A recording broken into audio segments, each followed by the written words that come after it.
everything God does in the earth, it has to come through the petition of men. That's how God has chosen to do it.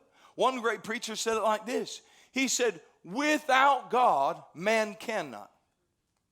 But without man, God will not. Why?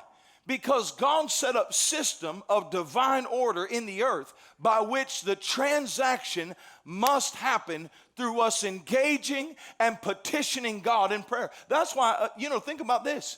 That's why even when God talked to Abraham about destroying the city of Sodom and Gomorrah, everything Abraham petitioned God for, God had to get agreement on the earth to see it happen. Isn't that interesting? He said, well, will you do it for 10? God said, yeah, I'll do it for 10. And finally he realized that there was nothing, no righteous there. So God had to find agreement with Abraham to manifest or transact his will on the earth. Why? Because that's how he chose to do it.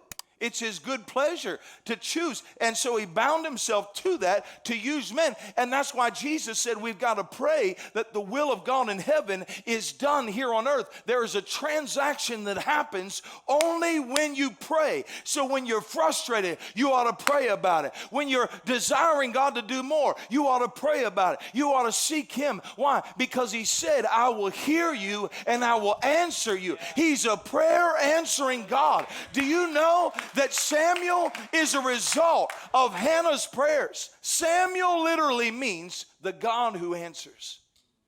The God who answers. I'm so thankful we have a God who hears us. It's not like some of the other religions. It's not like some of the other prayers that people pray and it's all dependent on them. No, we have a God that when we talk to him, he hears to us. He answers us. He wants to answer your prayers today. He wants to meet. He doesn't want you living frustrated. No, he wants to release his power into your situation.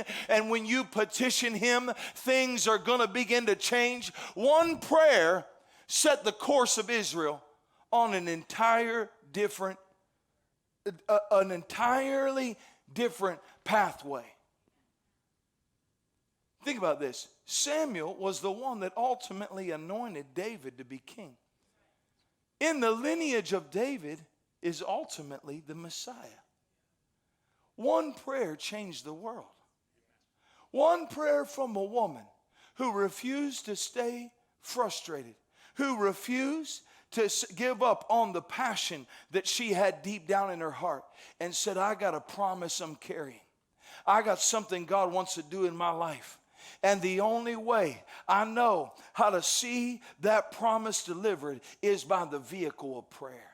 And when she prayed, God heard her and she held a baby boy in her hands.